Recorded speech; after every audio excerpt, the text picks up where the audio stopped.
Leader of that congressional delegation, Bill Shuster. I thank the gentleman, and I appreciate the gentleman talking about meeting with other parliamentarians and some of the other countries that we visited, from the Czech Republic to Azerbaijan to Georgia. And one of the things all three of those countries have in common are they are really great allies of the United States of America.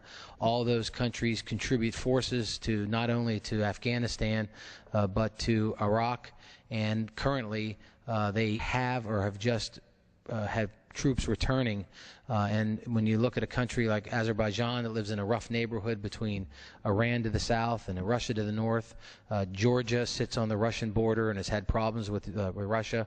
But when those countries send their troops to fight shoulder to shoulder with the Americans, they have no caveats, which means that their troops are allowed to do whatever the Americans, whatever the NATO forces need them to do, whether it's combat, whether it's special forces, whether it's supporting the NATO troops and the American troops in some other way. So it's really important that we as Americans know these countries and support what they do for us. And when people think and they hear that Georgia supplied 900 troops to the effort in Afghanistan just recently, a lot of people would say, well, that's not a very big force. But when you look that it's a country of about 4.5 million people, that would be the equivalent of the United States contributing 80 to 90,000 troops to the effort.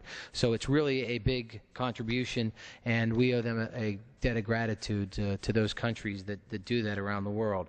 As my colleagues have been talking about, we're honoring those 9 that were killed last week in Afghanistan, and of the 9, as I said earlier, 8 were in the U.S. Air Force, but 1 was a civilian, a contractor. That person was Lieutenant Colonel retired James McLaughlin, or as he was commonly known as Jimmy Mack, was one of the 9. And James Aloysius McLaughlin Jr. was born on June 16, 1955. He graduated from Drexel University with a Bachelor of Science degree and earned a Master's degree in Business Administration from the University of Phoenix. Jim retired from the U.S. Army as a Lieutenant Colonel in 2007 after service in Iraq. His civilian career included Program Manager, Product Marketing Manager, and Applications Engineer Manager with the Limo USA. Jim's most recent service was a contractor with L3 Communications, MPRI division supporting the NATO Training Command mission in Kabul, Afghanistan. During that time, he was a senior mentor to both the Ministry of Defense and the Afghan Air Force. Jim held military and civilian ratings in both rotary and fixed-wing aircraft.